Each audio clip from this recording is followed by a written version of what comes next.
we really do need to change this because people are being given the wrong information.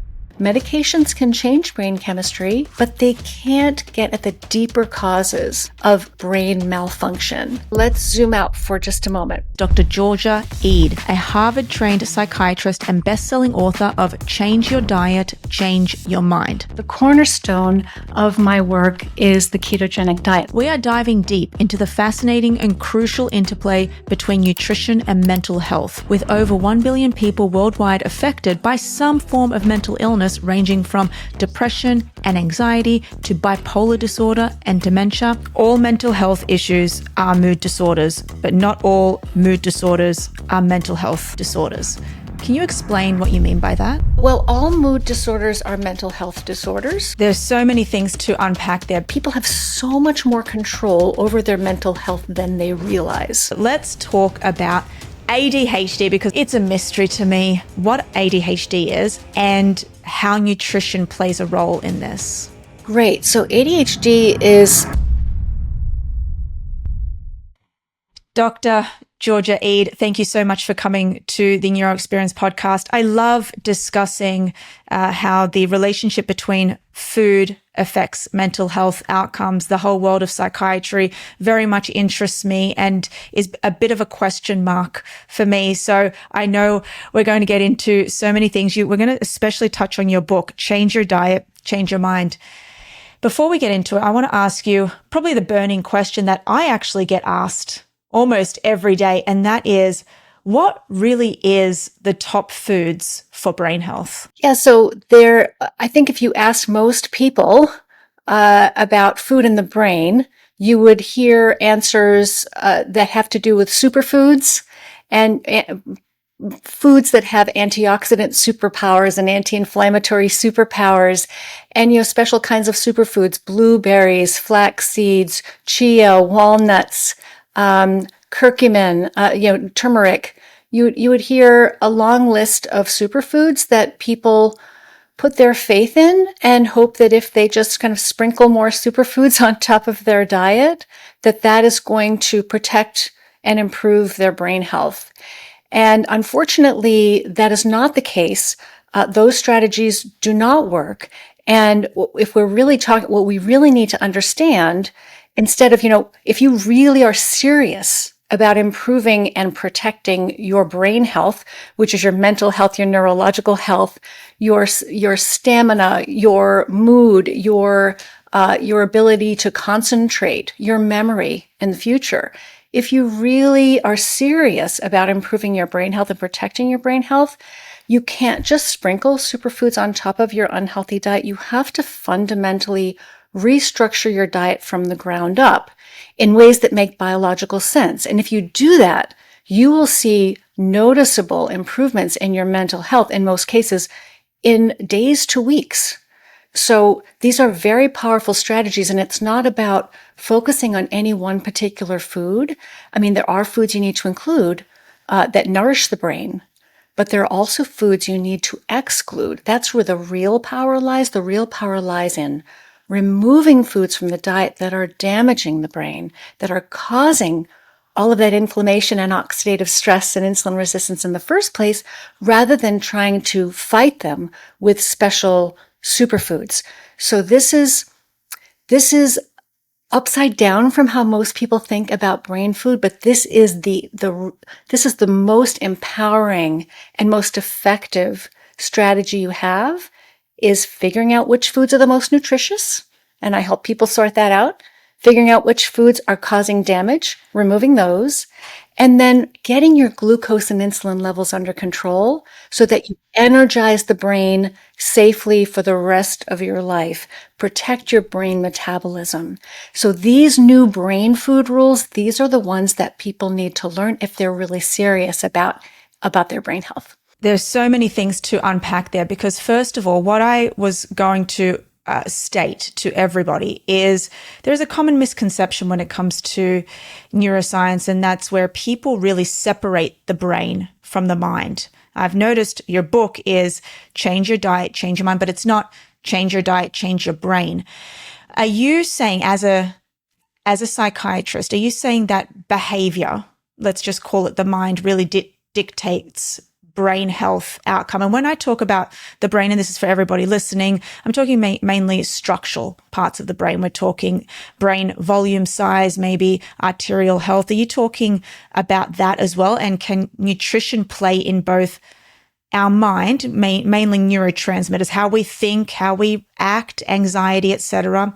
But are you also talking about how nutrition can also change the brain, the structural parts of it? Yes, exactly.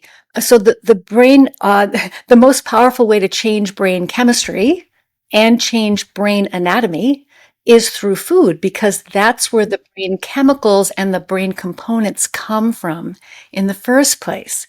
And so if you're trying to change your brain with food, which you can, you need to change your mind about food, because the strategies that work best, many of them fly in the face of some of the beliefs, the widespread beliefs about what a healthy diet needs to look like. And so if you really want to get at the root causes of mental illnesses of all kinds, whether they're major, minor, whether they're attention problems, mood problems, stamina problems, concentration problems, memory problems, if you want to get at the root of those things, there are many things you need to change your mind about when it comes to what a healthy diet needs to look like. So that's why I made the title Change Your Diet, Change Your Mind, because to change your mind with diet, you have to change your mind about diet. So many of the things we've been led to believe, we've heard them so often, we assume they're true. Things like whole grains are good for you, red meat is bad for you, cholesterol is bad for you, plant-based diets are healthier, you must have a rainbow of fruits and vegetables, that's the best way to protect your brain from damage. So all of those are myths. All of those are false. And so if you really want to improve your brain health in ways you will notice, most people, if they change their diet in the right ways, will notice meaningful improvements to their mental health. As you were saying, their behavior, their mood, their energy levels, how resilient they are throughout the day, how even they feel, how positive they feel, how well they sleep, how well they concentrate, how much they get done. If you want that kind of result, you need to change your diet in very specific ways that respect brain biology. Yes. Rather than nutrition ideology.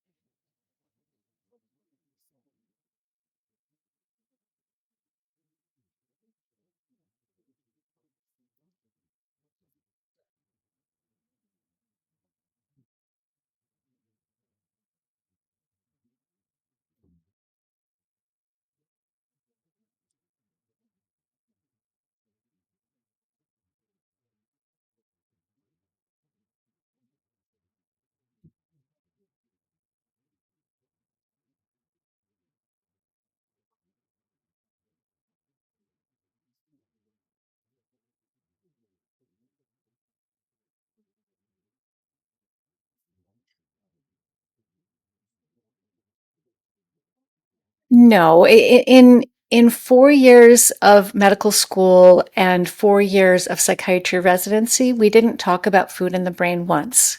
And so it honestly never crossed my mind that the brain cared what we ate. I think many women thought of food as a way to control my weight and maybe my cholesterol levels, and that was pretty much it. And the very little that we did learn about nutrition in medical school, we had maybe 2 or 3 hours worth of nutrition lectures in a full 4 years of medical school. Most of what we were taught was not correct. So I had no idea. That's scary. That's very scary. It's scary, and it needs to change, because how many people listening to us talking right now go to their doctor or their nurse practitioner, whoever it is they see for primary care, for nutrition advice? How many of them are listening to advice from their doctor, the nurse practitioner, about what to eat? They're really, honestly, unless you take it upon yourself to learn about nutrition science, as a medical professional, you will not learn it from medical school or professional training. You won't. It's just not part of the curriculum.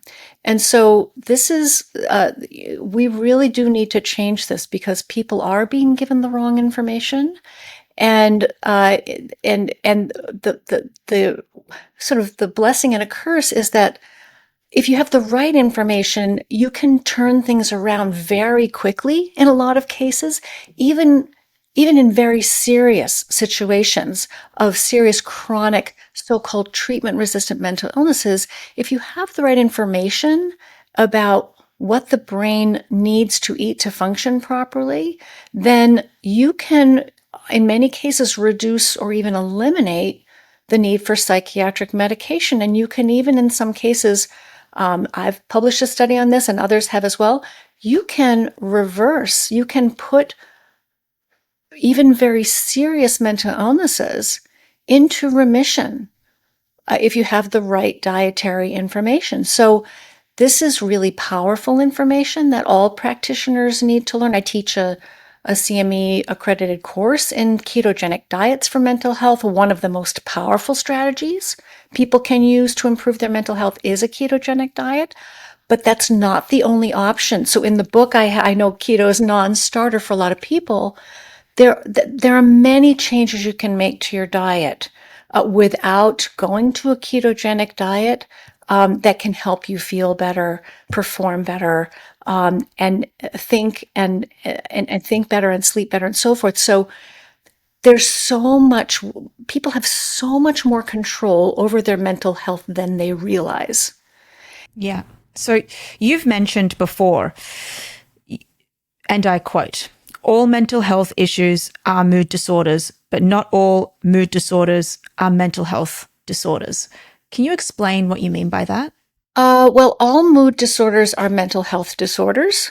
So if your mood is not stable, if your mood is unpredictable, if you go to extremes easily, if you feel irritable, you lose your patience easily, you're naturally pessimistic, you worry all the time, you don't have a positive outlook on life, or you may even feel so depressed that you can't get out of bed or can't get anything done. You may even want to hurt yourself, harm yourself, you may even want to give up or die or disappear. Something is wrong with your brain. And the brain is an organ like any other organ. It can malfunction just like any other organ can. This is not about character weakness. This is not about your mother.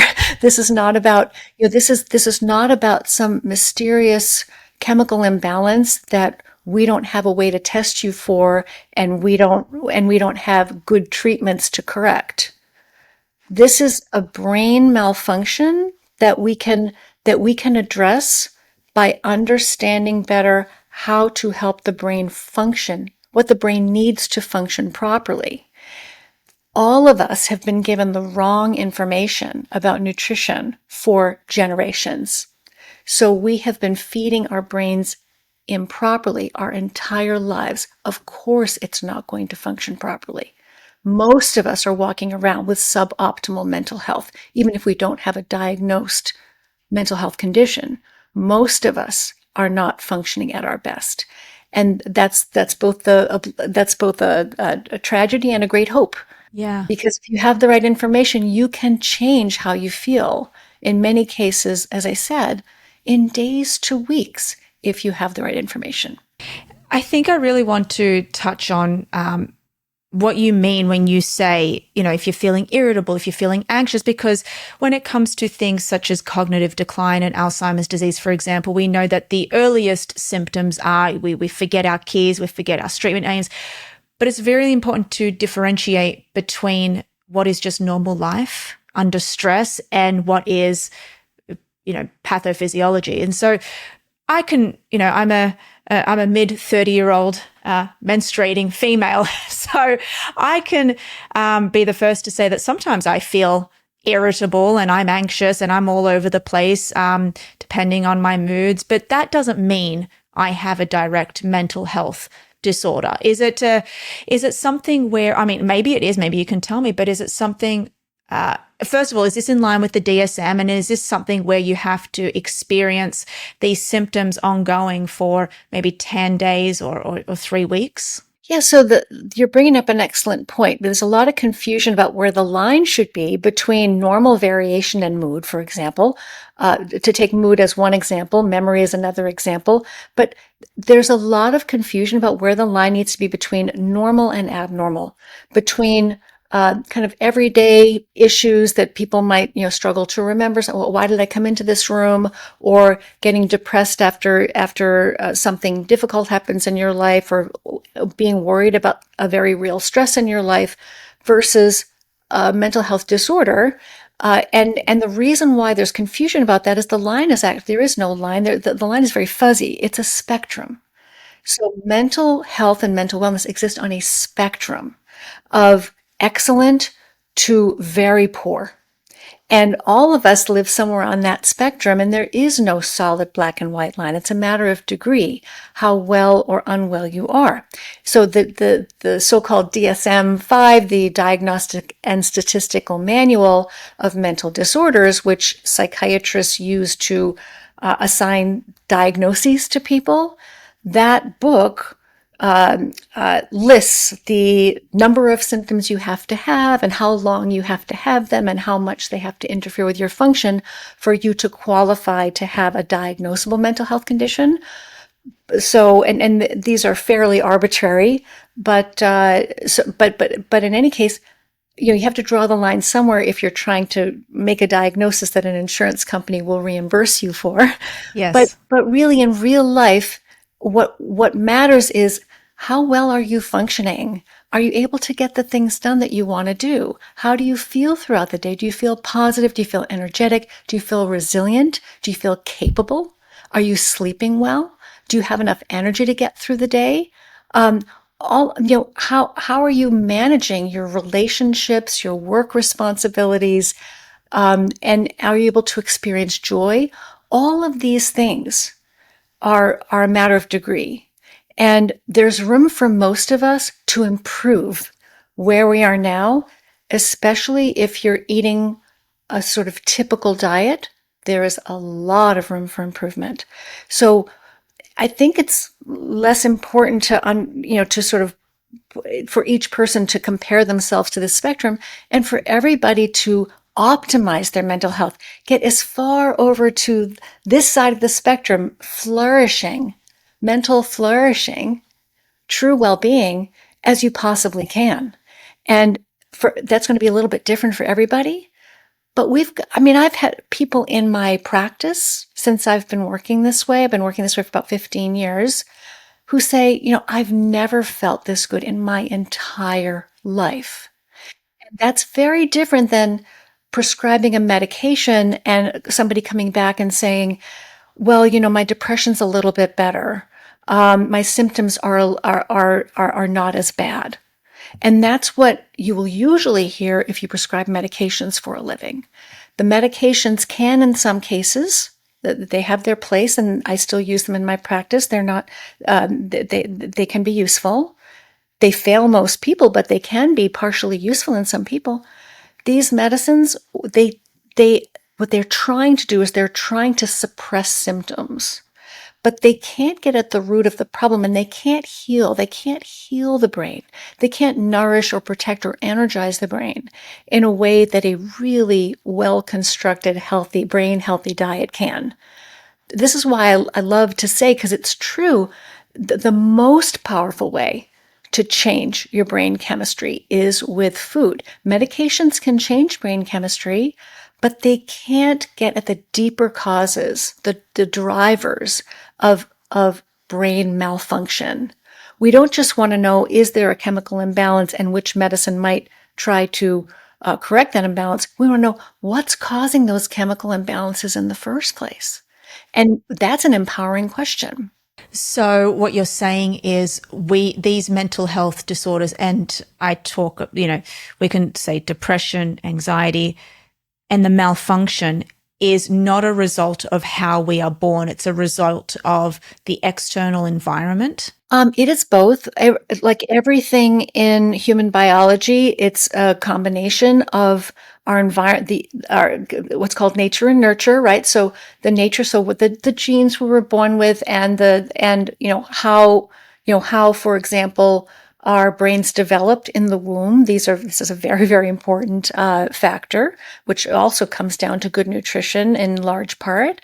So some of what we've inherited, some of what we've been exposed to before we were old enough to make our own decisions, those and some of the traumas that we've experienced, or injuries, head injuries, psychological trauma, nutrient deficiencies, genetic vulnerabilities, all of those things are kind of the cards we were dealt.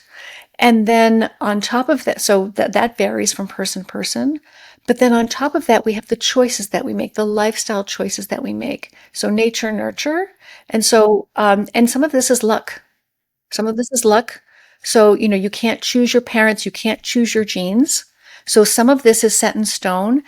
But what most people don't realize is that those influences pale in comparison to the lifestyle choices that you make in terms of really laying a good foundation for the metabolic and nutritional status of your brain. What is it composed of, and how well is it energized? And you have tremendous control over those things. So I like to say your DNA is not your destiny. In most cases, your genetic vulnerabilities are going to be contributing only to a very small extent your total mental wellness. Most of that is within your power to control. I'd love to just hone in on some of the disorders that are really affecting society right now. And you can probably speak more about this than me, but what I'm seeing is a number of cases of ADHD, adult ADHD being diagnosed. I want to know more about that. And then we'll move into two others. And then what I'm really, really super interested in is the overall pathophysiology. Like what are we talking about? Are we talking about the food having an effect on the mitochondria? Are we saying downregulation of inflammatory biomarkers? And then there's this whole question around the ketogenic diet and increasing LDL cholesterol, of course, and ApoB, and how that might have an effect on cardiovascular disease risk. So I have so many questions, but let's talk about ADHD, because I got to tell you, it's a mystery to me. I don't have it, and I can't understand. I have a very, very, very close girlfriend who she's been diagnosed, and she's actually on Vyvanse, I believe.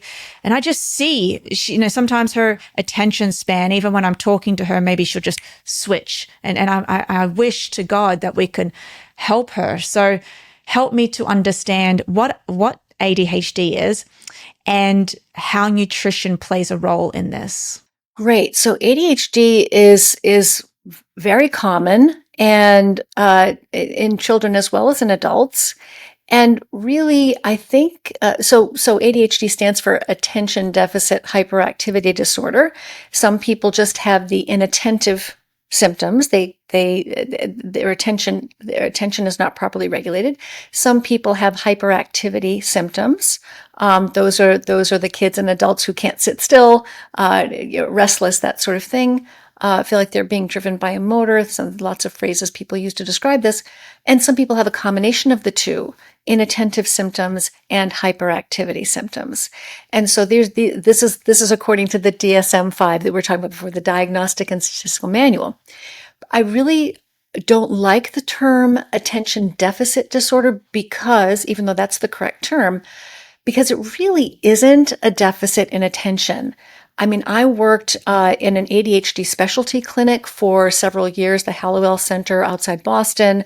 I worked in college mental health at Harvard University and later at Smith College for a total 12, 13 years, working with many students who had attention issues.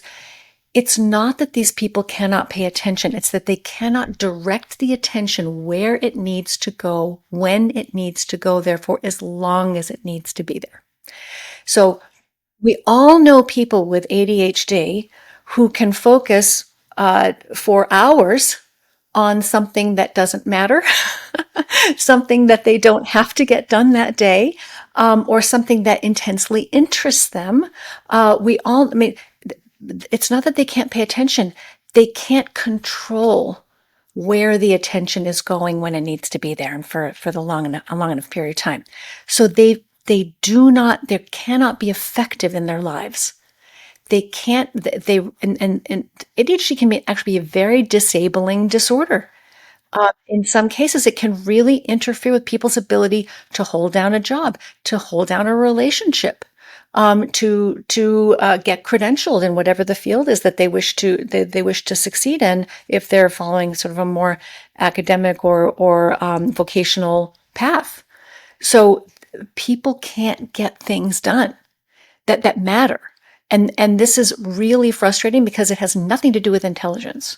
So you can be a very, very intelligent person and fail over and over again in your life. And this mismatch between potential and actual capability is very frustrating for people, because they know that they could do it if they could just concentrate and not procrastinate. Is this a problem of dopamine?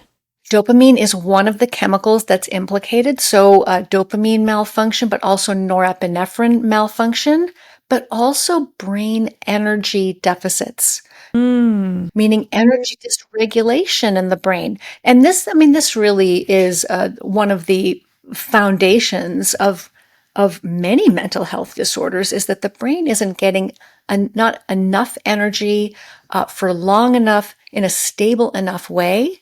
So the brain needs to be receiving a constant supply of high quality, smoothly delivered, clean energy to function properly. And there are two different ways to energize your brain. So you can energize the brain the wrong way, which means that you're going to get peaks and valleys in energy delivery to the brain. You're going to have too much energy in the brain. You're going to be in overdrive. Other times you're not going to have enough, so you're not going to be able to get anything done. So the regulation of energy, so the energy needs to be smooth and constant and reliable and clean. So one way you can energize your brain, because this is what concentration is all about. Your brain needs to have enough energy to get things done that you need to do, right? So in any case, there are two ways to energize your brain. One is a very clean way, which is this, you're not going to bombard it with too much sugar and vegetable oil and ultra processed ingredients that will actually cause a lot of inflammation and oxidative stress in the brain that's quite damaging and that can cause the brain to malfunction.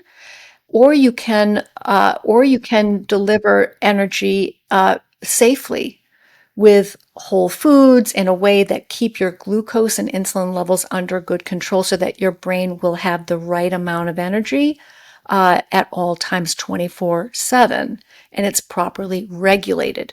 So attention regulation can be a problem in people whose brain energy is not properly regulated.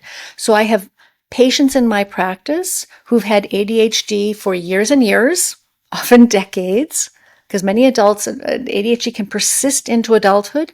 It can also develop in adulthood, even in people who didn't have it when they were children, right? So it's not always a childhood onset disorder.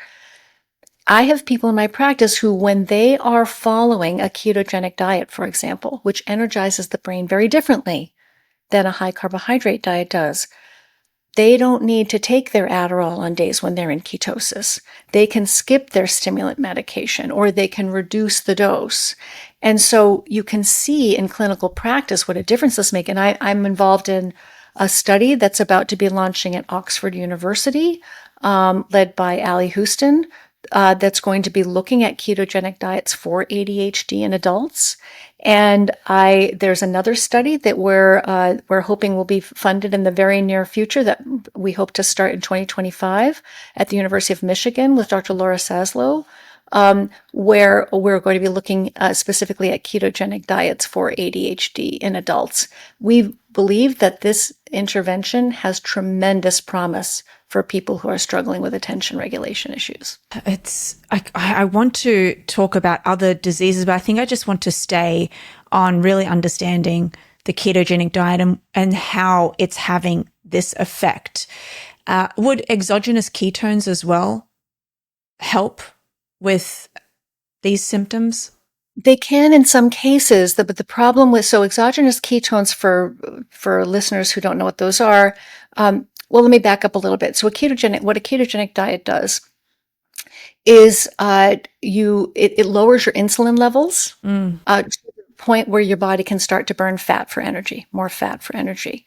So if you're eating a high carbohydrate diet, you'll most of the time be running your cells on glucose, blood sugar, much more glucose than fat. You'll be burning more glucose than fat, so you're burning more carbohydrate than fat, essentially, right? So you're in sugar burning mode, for lack of a better way to say it.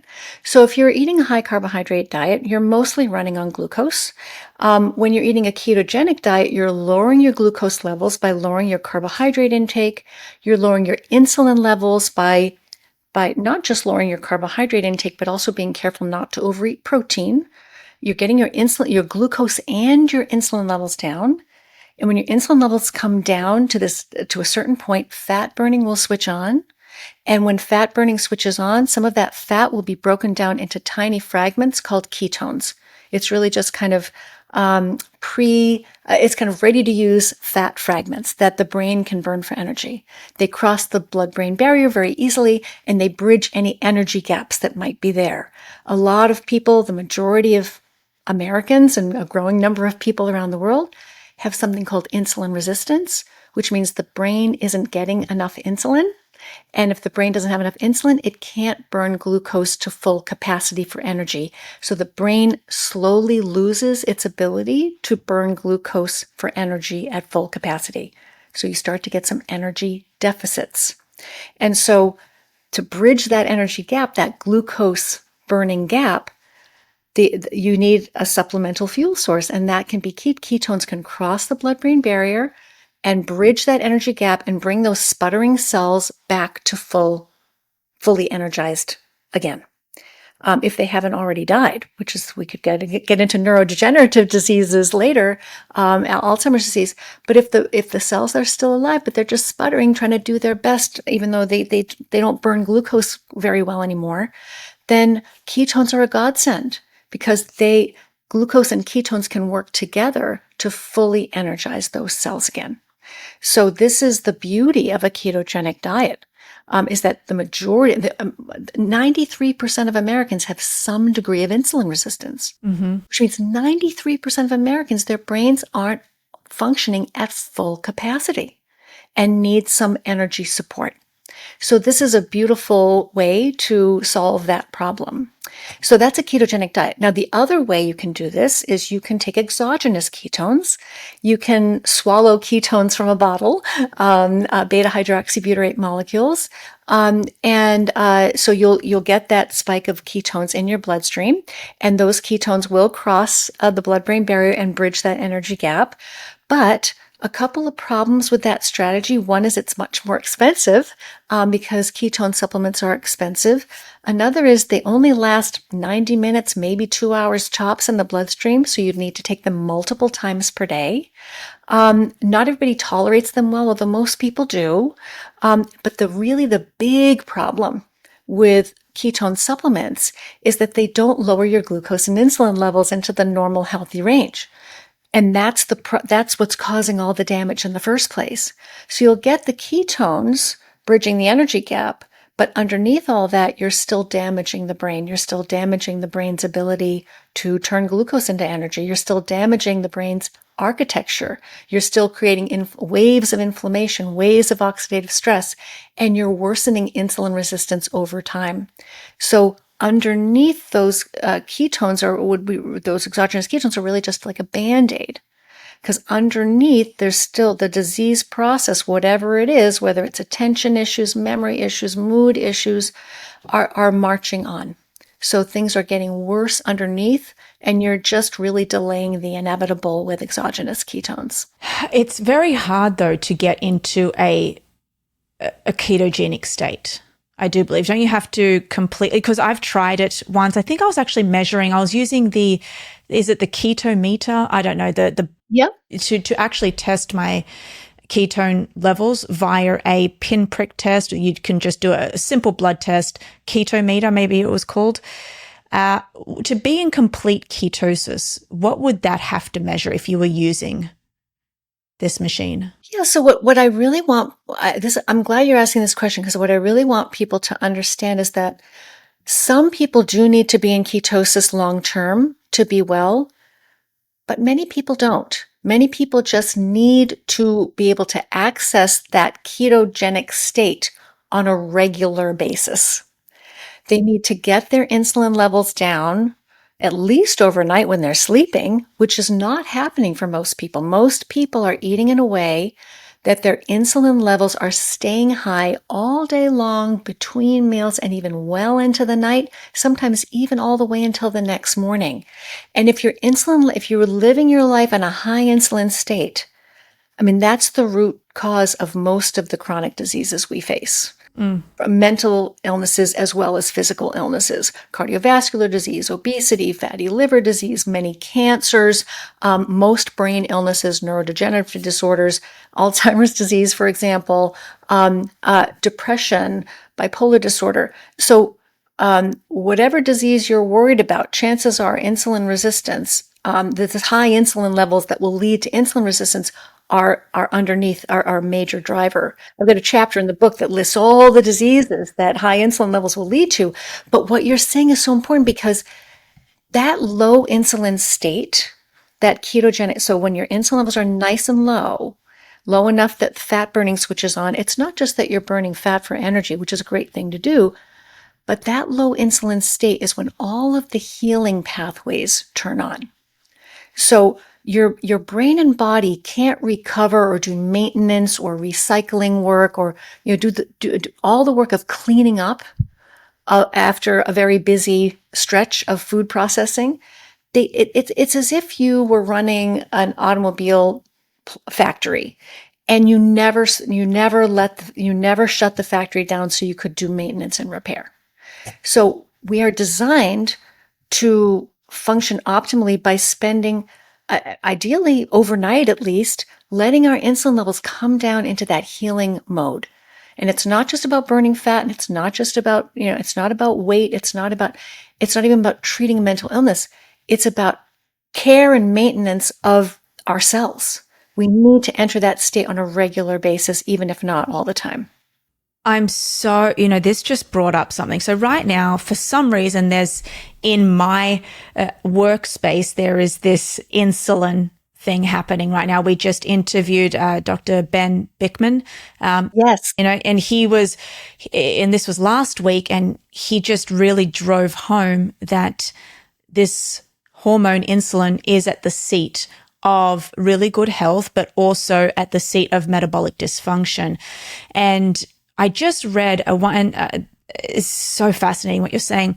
Just read a wonderful New England Journal of Medicine study that was done on tirzepatide. So it's the GLP-1 plus the GIP medication that is now, it's meant to be used for insulin resistance. But other than helping with type 2 diabetes, this drug now has also been shown to have an effect on the inflammatory state. So they did this as a measure of C-reactive protein.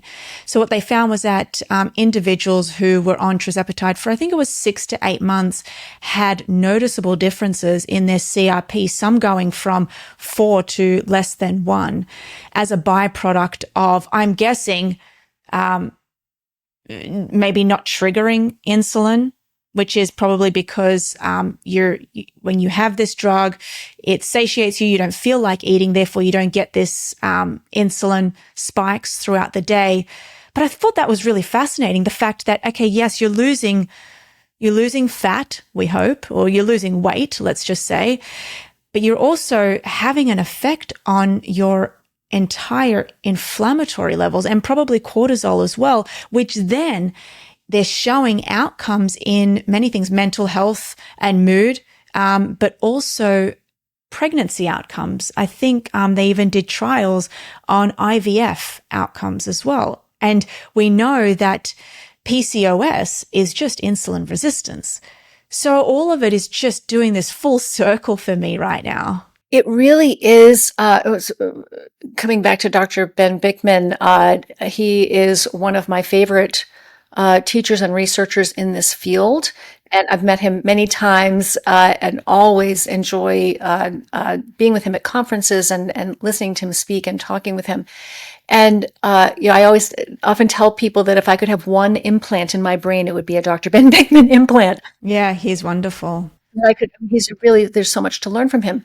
But and he's absolutely right about insulin being if you're going to pick one thing to focus on and understand in your life for optimal health, it is how to control your insulin levels. And it's very easy to do.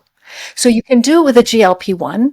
GLP-1s are I have no doubt GLP-1s are going to be found to help with just about literally any disease you can imagine, because the way they work is they reduce appetite, they reduce glucose levels, they reduce appetite, they reduce food intake, and they reduce so all of those different. So they make you feel full for longer because they delay the gastric emptying, so the stomach stays full for longer, food stays in the stomach longer, so you don't feel like eating.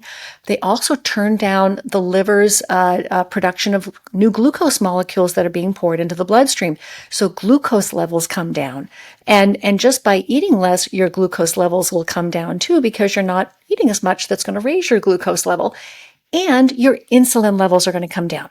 So your glucose and insulin levels are going to come down. And that's the very same thing that a ketogenic diet does. Without side effects, co-pays, injections, it's the very same mechanism underneath. So now I read just the other day that more than 50% of Americans qualify to be prescribed a GLP-1.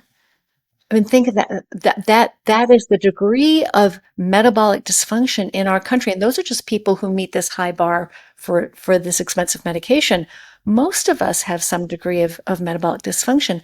So the beautiful thing about this is, some people say, well, GLP-1s are great. They work really well, but the problem with them is on top of the cost. Yeah. On top of the cost and all that sort of thing. There is you can, if you stop them, all of your problems are going to come back, right? So they don't solve the problem. They just put a Band-Aid on the problem, right? But there's this wonderful study by Virta Health that came out last year where they took people with type 2 diabetes and obesity who had benefited from GLP-1 medications, and then they transitioned them to a ketogenic diet. And then they took them off the GLP-1s, and those people were able to maintain the benefits, all the lower glucose levels and the weight loss off of the GLP-1s by transitioning on to a low carbohydrate diet. So one of the things I think GLP-1s can be, you were just saying how hard it is to get into ketosis. It's not, and there are lots of tips and tricks for getting people into ketosis, and I've put a lot of them in the book. But for people who do struggle, especially people who have a long history of severe obesity or food addiction, and really struggle to get their appetite and their food intake under control so that they can get into ketosis, a GLP-1 can be a wonderful bridge, because it brings the appetite down and allows you to follow that ketogenic diet, get into ketosis without all those cravings, and then you can take the GLP-1 away once you're in ketosis, after you've been there for a few weeks, it becomes very easy to stay there. Because your appetite is so well regulated, your insulin glucose levels are down, your cravings go away. I mean, all of these things are beautifully managed once you get to the other side, but it's getting there. It's that transition that can be so hard for people. So I do see a role for GLP-1s for helping people get onto a ketogenic diet if they're not able to do it on their own. But I'm not a big fan of GLP-1s long term for most people. I think there will be exceptions, but for most people, I mean, really, we can't medicate our way out of this problem. We have to face the fact that we are eating the wrong way. We're eating ourselves to death. And it is about eating less and exercising more, but we need the right rules. We need to understand what is it that is okay to eat. What are the right foods that won't feed our cravings and cause our insulin levels to stay up and keep us hungry and fat. And I think this is, this is really what it's all about. If people have the right rules, they can succeed, but they're being given the wrong information about how to eat to maintain a healthy weight and to maintain good physical and mental health in general.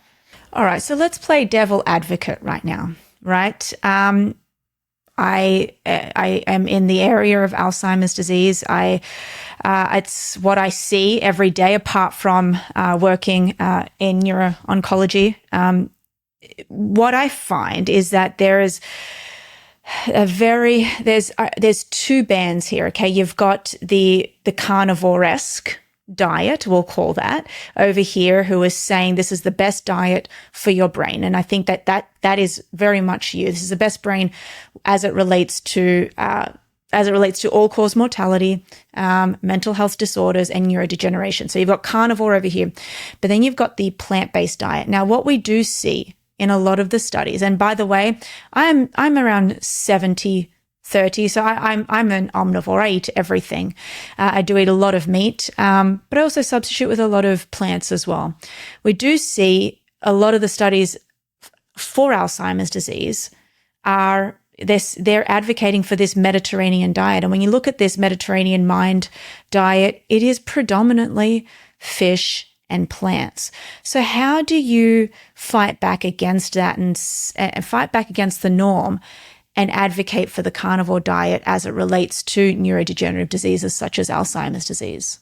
So much to say here. So one is that the mind diet, which is a modified version of a Mediterranean diet that's supposed to be even better for the brain than the standard Mediterranean diet, failed in a 3-year randomized controlled trial. Yes. Of people with cognitive decline. It made no difference whether they followed the mind diet or the comparison diet. And so that diet, there's no evidence that the mind diet is better for the brain. But I am definitely not here to say that people worried about Alzheimer's need to follow a carnivore diet. I'm not even here to say that people can't eat a plant-based diet and improve their metabolic health. The beautiful thing about metabolic health is it's not about plants and animals. It's about insulin. So you can lower your insulin levels into the healthy range, even into the ketogenic range if you need to do that, on a vegan diet, a vegetarian diet, an omnivorous diet, a low-fat diet, a low-calorie diet, with intermittent fasting, or with a carnivore diet. If you know how to construct your diet, if you know what raises and lowers insulin, you can design just about any diet to get your insulin levels down and protect your brain metabolism. This is really important because one of the reasons I wrote the book is I really wanted to build bridges between these communities, and the nutrition science is so polarizing.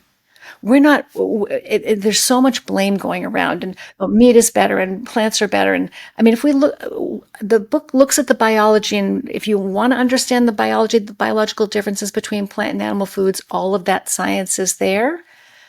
And I am convinced, based on the biology of food and the biology of the brain and human cells, that ideally the optimal human diet would include meat or meat or fish or seafood or poultry, eggs, and animal foods.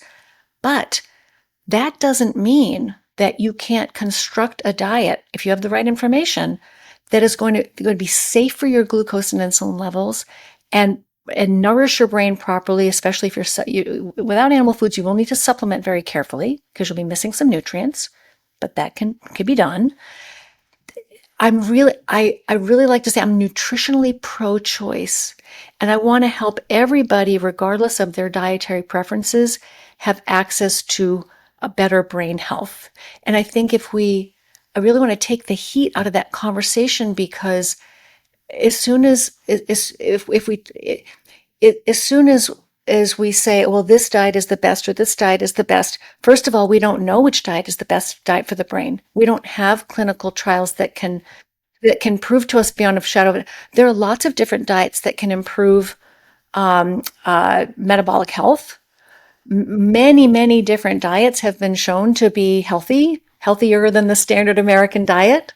I have a slide in one of my presentations where I show people all the different types of diets that have outperformed the standard American diet in clinical trials. But what are they being compared to? They're being compared to the lousy standard American diet. So any diet beats the standard American diet, but how are we supposed to know which diet is best for the brain? And we're not going to have a clinical trial, a randomized controlled trial, where we compare 8 different diets to each other to figure out which one's best. What we need is a set of rules, a yardstick against which we can compare any diet that comes along. So what we need to know is, what does a brain healthy diet need to accomplish? And if you understand that it needs to nourish, protect, and energize the brain, 3 simple things. It needs to nourish the brain by providing all essential nutrients. It needs to protect the brain by excluding damaging ingredients. It needs to energize the brain by keeping glucose and insulin levels in a healthy range. If you can do all 3 of those things, it doesn't matter what foods are in the diet. You can do this, as I said, with a vegan pattern, a vegetarian pattern, a low-fat pattern, a low-calorie pattern, a carnivore pattern, an omnivorous pattern, a Mediterranean pattern. You'd have to get rid of the grains and legumes. But so there are lots of different ways to approach it. And what I love about that is that means that these strategies are accessible and acceptable to everyone. So insulin is not about plants and animals. Ketones are not about plants and animals.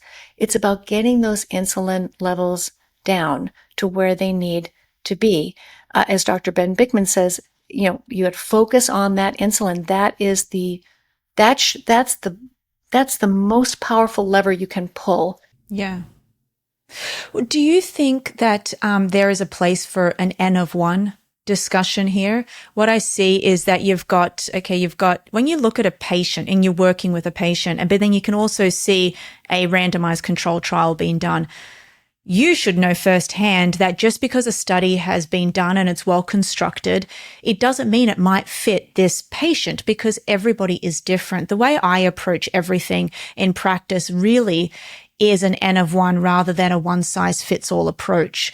Do you take this into consideration as well when you look at your patients? Yes, and I've written the book that way too, so giving people lots of different options, different ways that they can personalize the diet to their own preferences and tolerances, and to their metabolic health and their goals.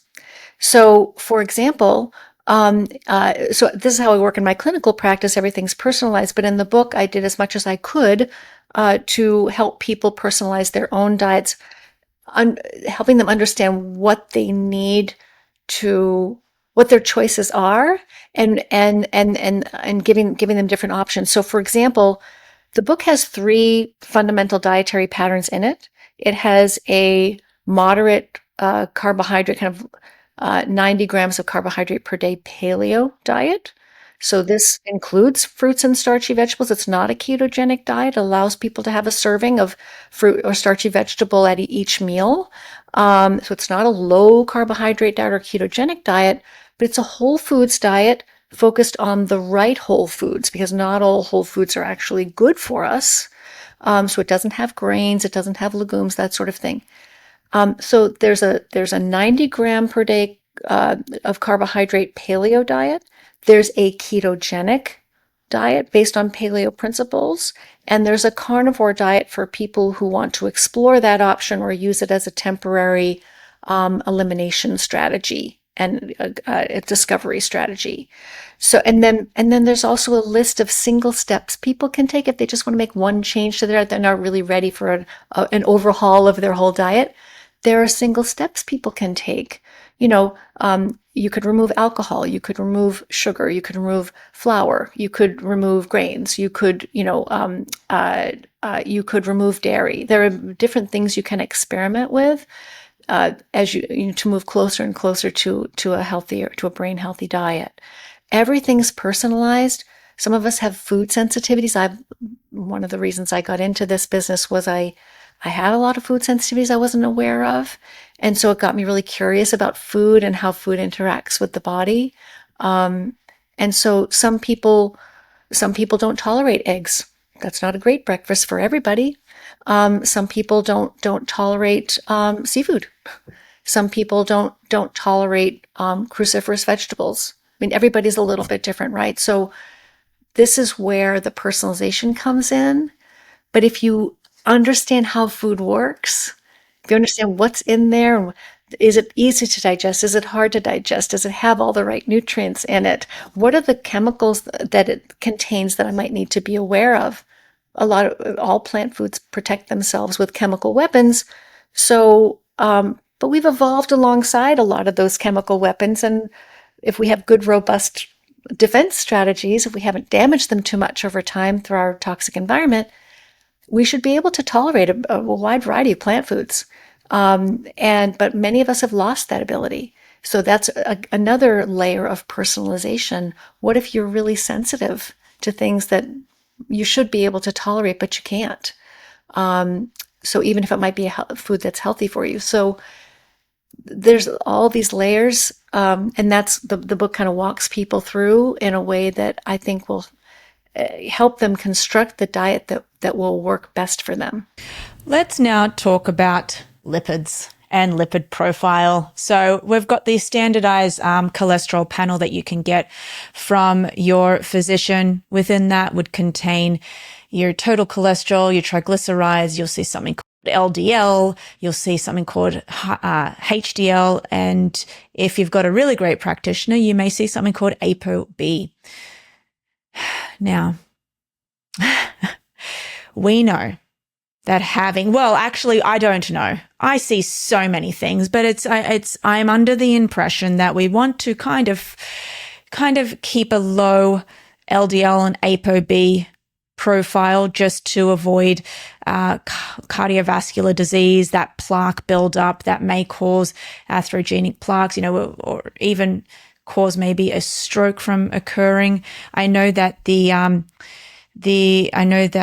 Journal of Neurology released an article, I think it was like a research study around 2 years ago, stating that LDL now in midlife for women is a risk factor for Alzheimer's disease or high LDL. So when we think about the ketogenic diet, when I think about it, I think, okay, well, what are we doing to our cholesterol if we increase our saturated fat intake? Because a lot of saturated fat is found, a lot of meat products, I would say, like red meat, contains saturated fat, right? Well, let's zoom out for just a moment. So in the book, I talk a lot about cholesterol, explain to people what LDL is, what HDL is, what cholesterol is, why cholesterol is important, why fat is important.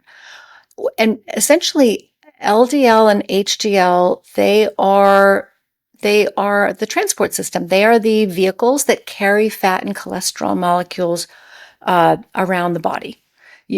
Fat and cholesterol can't travel in the blood without a vehicle, like a pod that they can sit in and be transported through the blood. They don't dissolve in the blood, so they have to be transported in pods. And so LDL and HDL, these are basically just transport pods that carry fat. Fat is energy to cells, and cholesterol molecules back and forth between cells. And cholesterol is a vital component of all animal cells, including all human cells. All cells need cholesterol. All cells are made from cholesterol. Cholesterol is a vital nutrient without which we would not be sitting here having this conversation. So LDL. So cholesterol is good. It's there for a reason. Fat is good. It's there for a reason. So what is this lipid panel telling us? When a person goes to their clinician, their primary care, and they get this lipid panel, most people have had this done multiple times. Typically, at least once a year, you'll have a lipid panel. This is one of the ways that your doctor is evaluating you for future cardiovascular risk. Like what is your risk for a future heart attack or stroke. And so one of the ways they do this is this lipid panel. So the lipid panel, as you said, it has the LDL, has the HDL, has triglycerides. That's the simple cholesterol panel will have total cholesterol and LDL. They're similar. They'll have let me back up here just a minute.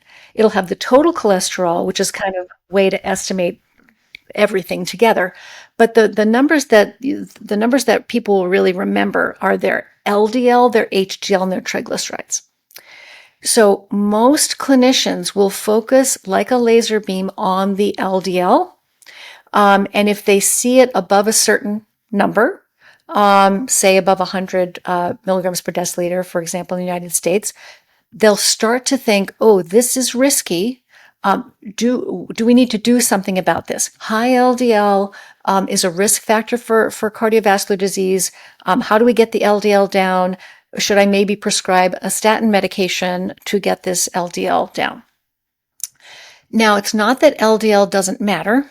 It's that it's the least helpful number on the panel. The LDL tells you almost nothing about your future cardiovascular risk. You can have a heart attack with very high LDL. You can have a heart attack with very low LDL. It's almost as good or bad as a coin toss. It's very, very weakly. It's a very, very, very weak predictor of future cardiovascular risk. That's not so with HDL or triglycerides. HDL or triglycerides are really good predictors of good markers of metabolic health and good predictors of future risk. If your triglycerides are above 100 milligrams per deciliter, that is a red flag. If your HDL is below 50 and you're a woman and below 40 if you're a man, that's a risk, that's a red flag. Those need to be addressed. We don't have medications for those. And that's why doctors focus on the LDL, because you can lower your LDL with a statin medication.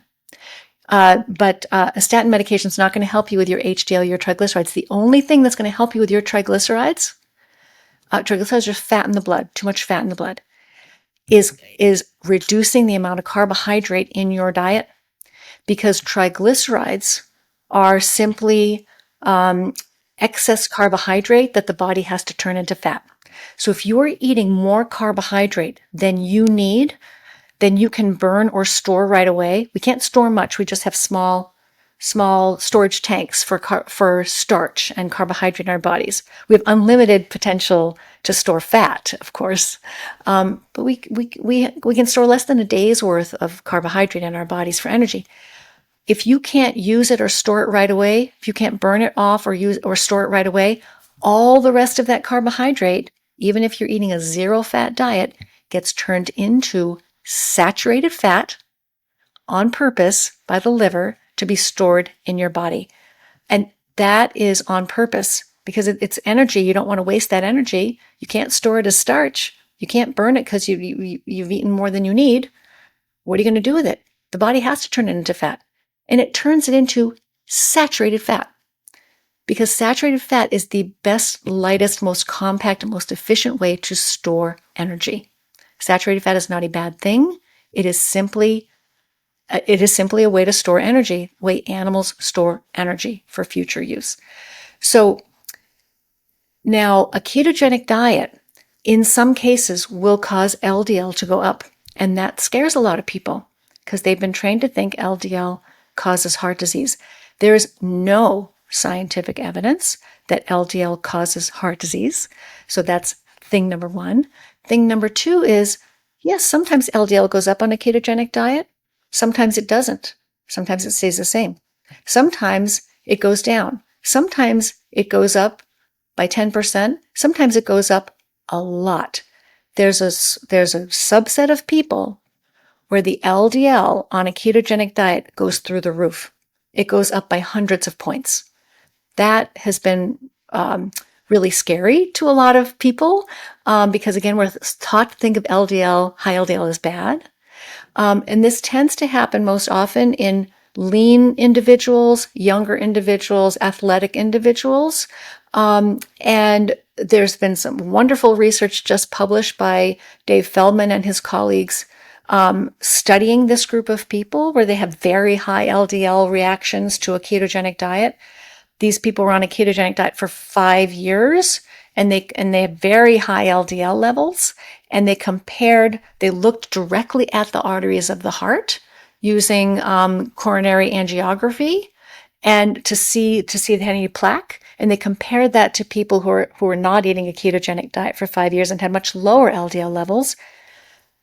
There was no difference in the amount of plaque in the arteries. If anything, there was even a trend towards less plaque in the people who had high LDL, very, very high LDL levels for 5 years on a ketogenic diet. So we're starting to see this hypothesis about LDL causing heart disease and ketogenic diets raising LDL being a bad thing. We're starting to see the science coming in is very reassuring.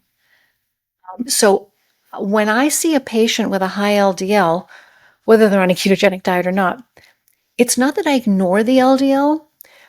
I just bypass it. Just don't stop thinking. I'm like, hey, why is the LDL high? Yeah. And what else is going on? So let's look deeper. Let's get a coronary artery calcium scan. Or let's get an ApoB, or let's do deeper fractionation of the lipids to look at, okay, the LDL is high. Is it good LDL or is it bad LDL? Because there are different types. So we have to evaluate the LDL in context. It's not to ignore it, but to say, okay, let's look deeper and understand, is the LDL high for a good reason or a bad reason? Because a very healthy reason why an LDL could go up a lot on a ketogenic diet is that your cells are burning more fat for energy. So they need more fat to be delivered, and therefore they need more LDL pods to carry that cholesterol and fat to those cells. So LDL carries cholesterol and fat to cells that need it. If you're burning fat, which who doesn't want to burn more fat? If you're burning fat vigorously, you're going to need more LDL pods. So of course your LDL will go up. So there can be good or bad reasons for LDL to be high. When I teach blood work and blood chemistry, I'm always talking about trends and ratios. And with LDL, I'm talking about the ratio between LDL and HDL. And if you've got enough HDL, which is pretty much, I describe it as the janitor who comes in and cleans up the LDL particles that are just spread all over the place, you could essentially have a high LDL if you've got enough HDL that can come in and clean it up. But I do believe I am with you on always doing further investigations, always doing a CAC scan. You can even look at Lp(a) to see if you need to really counteract that as well from a genetic standpoint. But it really shines a light on how much misinformation there is around this ketogenic lifestyle. Do you know, I've had him on the podcast before, Carnivore MD? Yes, I do. Mm-hmm. Yes. Sorry, his name slipped my mind. And that's not an Alzheimer's disease symptom, by the way, guys. I just got so much happening right now.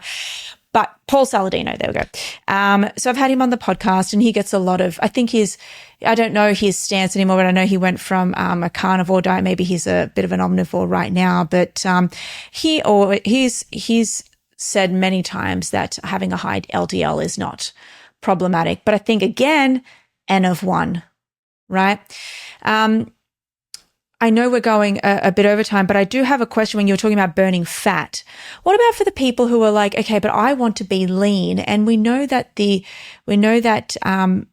your muscles, right, can, if you're in let's just say you're in a calorie restricted state, how does the body choose to burn fat first as a fuel rather than eating into the muscle tissue if it doesn't have any carbohydrates to burn? Yeah, and that's about being fat adapted. So if you're eating a high carbohydrate diet, but it's a low calorie high carbohydrate diet, you'll be basically switching back and forth between burning carbohydrates for energy, and then, but you're not eating quite enough calories, right? Because you're trying to lose weight. So you're eating a low calorie, high carbohydrate diet, which is what a lot of people do to try to lose weight. I did that for years when I was younger.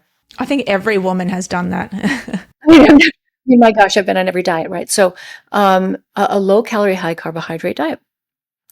And what you're doing in that case is you're burning carbohydrate when after you've eaten, you're in carbohydrate burning mode, and then you run out of carbohydrates to burn, and your body tries to burn fat to try to make more glucose molecules for your bloodstream. And it's not very good at doing that. So it can, because you haven't taught it to do that, you haven't spent enough time in that mode for it to really have the machinery all ready to go to burn fat smooth, to switch back and forth easily between burning carbohydrate and burning fat. So it can, under certain circumstances, reach into the muscle to get those amino acids to turn those into glucose. But if you're eating properly, and you've got good what's called metabolic flexibility, you've got good metabolic health. If you're starting off with good metabolic health, which you probably aren't if you're trying to lose weight. If you're trying to lose weight, if you're overweight, there's a 90% chance that you have poor metabolic health and that you've got insulin resistance, and therefore it's going to be a little harder for you to switch smoothly and comfortably back and forth between burning mostly glucose and burning mostly fat. So that could put a stress on your muscle system. You could lose more muscle under those circumstances. But if you've trained your body to burn fat for energy and you're eating in a healthy way that's not going to give you extreme spikes in glucose and insulin, because you're eating whole foods, for example, and you're not overdoing it on the carbohydrate, or if you're eating a ketogenic diet, which will train your cells to burn fat beautifully 24/7, which is what people who are trying to lose weight would love to achieve. They'd love to be burning fat around the clock, right? Then you're not going to go to the muscle because you've gotten really good at turning fat from your body into energy and protein from your food into energy going to the muscle. You've got to have enough protein in your diet to be able to spare your muscles. It's really important. That's what I see with the whole tirzepatide and Ozempic problems. I would say it's not having at least 100 grams of protein per day. I say 100 grams. It's really dependent on how much you weigh, really, in kilograms. But a good measure is 1.6 grams per kilogram of body weight, and that's just like more so maintaining, right? So on average, I always recommend 100 if you can, 110. But look, you get that if you're having the ketogenic diet in the meat, I guess. You could. And it doesn't even have to come from meat. It can come from tofu or plant sources as well, whatever people prefer. But tofu is the only plant source that has, a good amino acid profile, a complete protein compared to animal foods. All other plant proteins are somewhat less, depending on which one we're talking about, are somewhat less, are less complete or less optimal for meeting your amino acid requirements. So yeah, it doesn't have to be meat, but any diet, ketogenic diet or otherwise, has to have, as you rightly say, the right amount of protein for that individual. And this again varies depending on gender and height and body habitus and exercise and illness and pregnancy and age and all kinds of other things. But and I spell this out in the book as well, help people. There's a formula they can plug in to figure out how much protein is likely going to be a good starting point for you as an individual. And it usually is somewhere between 90 and 150 grams per day, depending on the person, somewhere between 1.2 and 1.7 grams per kilogram. And in some cases, maybe even a little higher. So your 1.6 is a beautiful number because we don't want people to be under eating protein. That is definitely a recipe for failure and poor health. If you're trying to lose weight, you don't want to skimp on the protein. You want to get your insulin levels down without skimping on the protein. Yeah. Georgia, you've really excited me through this conversation. I think everybody should be reading your book, especially if you are a medical student and maybe thinking about going into psychiatry. But change your diet, change your mind, Georgia, what's I guess, your overall mission moving over the next 5-10 years with all of the clinical studies that you're doing? Yes, I mean, really, if I had to summarize all the different types of work that I'm doing, like why do I do what I do, is because I really want to see these interventions in the hands of everyday people and clinicians around the world so that we can start not just treating mental health conditions better, but preventing them as well. Because if we have the right information, I believe that a lot of these conditions are actually preventable to a large degree if you feed the brain properly from birth. Actually, from before birth, from the time of conception, then we lay we lay a wonderful foundation for brain health. So interventions and preventions, and really empowering clinicians and patients around the world to take control of mental health and turn our global mental health crisis around. Give people hope. I like to say hope is on the menu. Hope is on the menu. I love that. And you've got the same mission as me to an extent. So, Georgia, thank you so much for coming onto the Neuro Experience podcast. I think we need to do a round 2 because we didn't even get into all of the other psychiatric disorders that I wanted to discuss. So, and they're just in my mind still. So we're going to have to do a part 2 on that. I'm happy to come back, Louisa, and it's really great to talk with, somebody who's so knowledgeable about neurology, and I love that you're interviewing people about metabolic health, in particular the connection between metabolic health and brain health. It's just a really powerful and important connection. So thank you for the work that you're doing. Thank you.